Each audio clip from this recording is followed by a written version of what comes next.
Sveiki vėl, kas žiūrite. Šį kartą biški kitokią markę.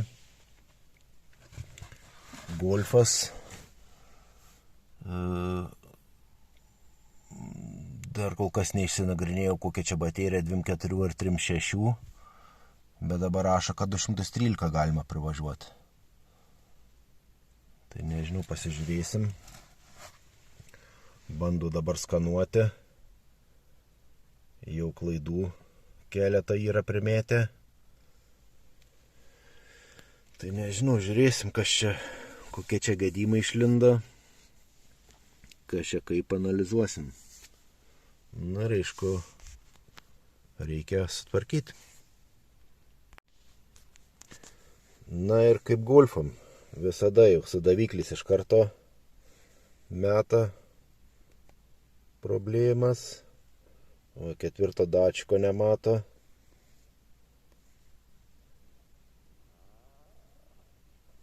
Dar vieną klaidą, kitas čia pasyvęs jau.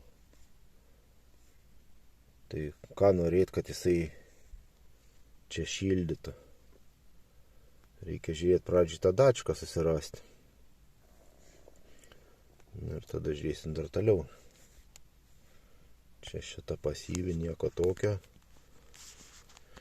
Žiūrim toliau.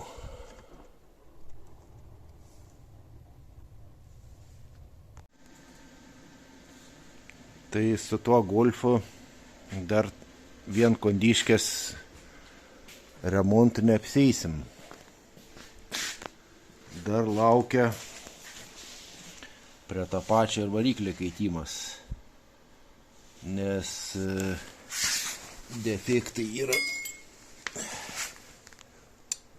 Kaukia reduktoriaus guoliai gan smarkiai ir paklausius dar labiau įsiklausius yra įtarimų ir variklio, kad guoliai kaukia, bet šiek tiek mažiau, bet reduktorius tai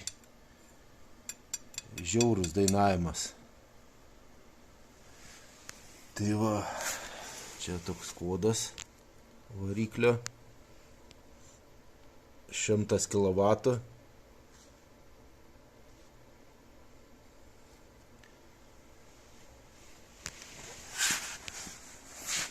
Tai dabar parodysiu iš tos pusės. Iš tos pusės va diferencialas matosi. Tai bet pats garsas labiau, sakyčiau, eina iš va ten va. Iš ten, bet čia irgi išėmus reiks pasižiūrėti aną variklį. Kaip ten te guoliai atrodo, ar labai ten smarkus išdėlimas. Pradžiai tiek ruošiamės imti, tada variklinį jau nusijime ratus, trauksim pusašius, nu ir žiūrėsim. Nu va, biški apsilaupiau apačią, pusašius nusilupau, artėjom ir prie variklio po biški. Ką norėjau pasakyti, tokį Volkswagenį tokį pagirimą. Šilumos siurblys įvilktas į tokią minkštą medžiagą. Tai tokių biškį matau pliusų, kad ir, nes va, tokia minkšta va, matas vidai siurblys. Ir vibracija tokia turėtų būti mažesnė, garsas mažesnis. Nu, gudriai čia sugalvoja. Galėtų ir kiti gamintojai tai padaryti. Tai va, lūpsim lauk tą siurblį, išsirbę freoną, žiūrėsim toliau. Bet žiūri yra pliusų, bet yra ir minusų su to kevalu, kad įsivilktas į tą. Dabar va matos, kaip jisai rasoja,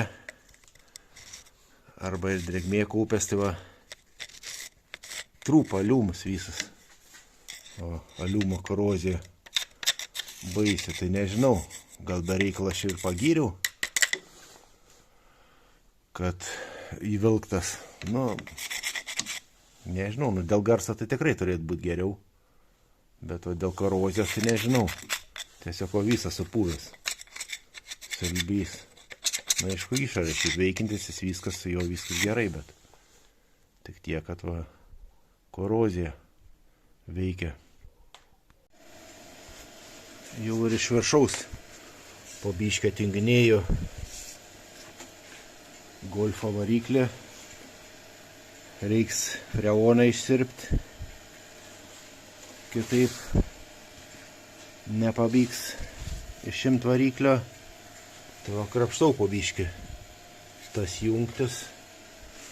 Aušinimas žarnų čia milijonas. Viskas aušinas. Čia va žarnų gyvatynas matosi. Tai va taip. Pasimatavome dar, ar tikrai nėra įtampas va su dielektriniam pirštiniam.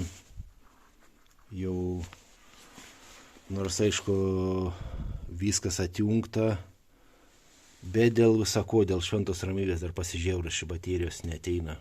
Kaip sakant, kad apsidrausim, tai blogiau nebus.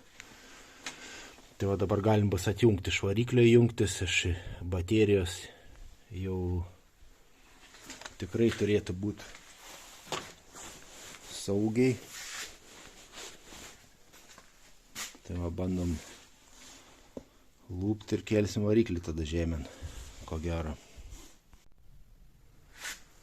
Dar toks įdomus variantas ant ID4-3 ukrainietiški laidai. O ant Golfo pasirodo irgi vat, Ukrainai gaminti laidai aukštos įtampos.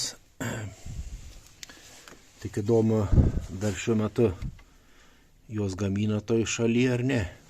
Toks įdomus klausimas. Išėmiau Golfo kondiškę siurblį. Va toks kodas, jeigu kam aktualu.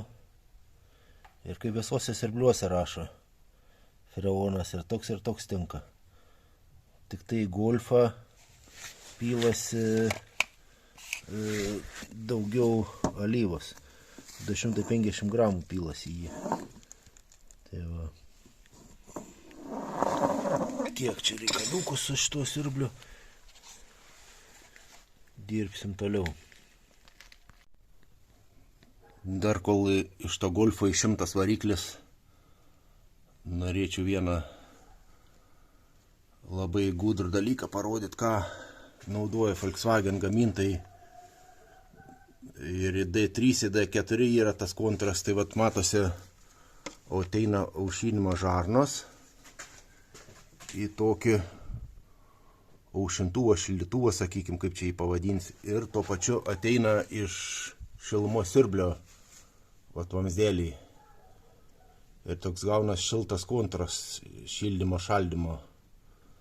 Nu, kaip yra ir vidaus degimo varikliuose, sakykim, tepalo aušintuvas. Nu, tai čia biški kitokią funkciją atlieka, tai kol kas pastebėti Volkswagen automobiliuose, Audi Tenatronuose yra va toks kontras.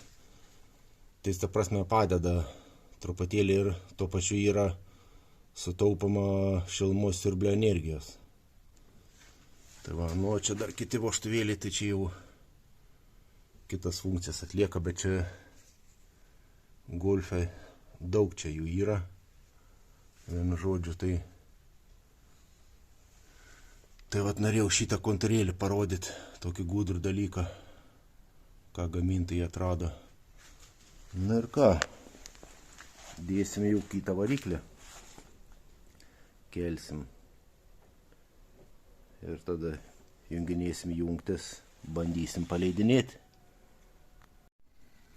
Nu va, surinktas variklis jau visas, visi komponentai, jungiam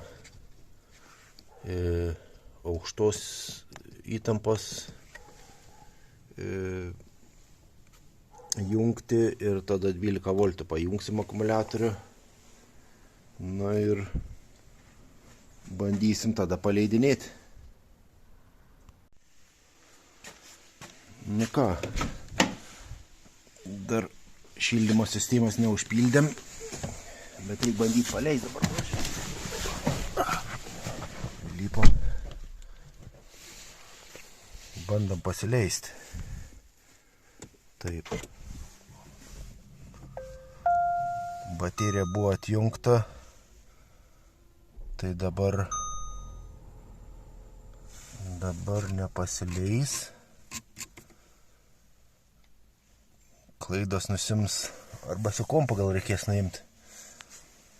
Taip, o dabar jungiam drive'ą. Nu.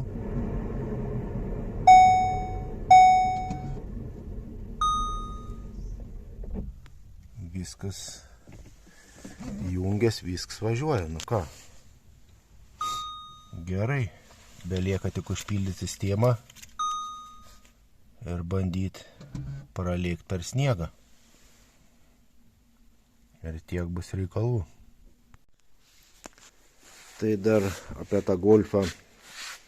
Čia eina freonas R1234 IF-as. Tai teko prieš remontą išsipumpuoti freoną į balioną, nes šį čia 134 freonas, tai tam kaip ir netinka. Toks tai vat išsivakumavom ir dabar pildysim sistemą. Ir turėtų jau būt viskas tvarkoj. Va, matos po vakuumavimo kol kas pats savaime eina į sistemą, bet tuoj reiks paleisti kompresorių, kad pasimtų pats, kiek jam ten reikia. Pagal svarstyklės matysime tą kiekį. Ir tiek bus reikalų, vienu žodžiu. Važinėsime šiltai. Nu va, golfiukas jau viskas tvarkoj. Atliekame tik tai bandomą įvažiavimą dabar. Ir viskas. Tai va, reikia pasileisti.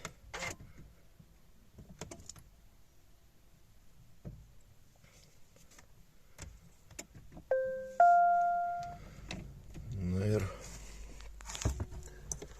bandom pavažiuoti greičiau. Turėtų garso nebebūti, tai vat toks ir gedimas buvo. Tai tiek reikalų.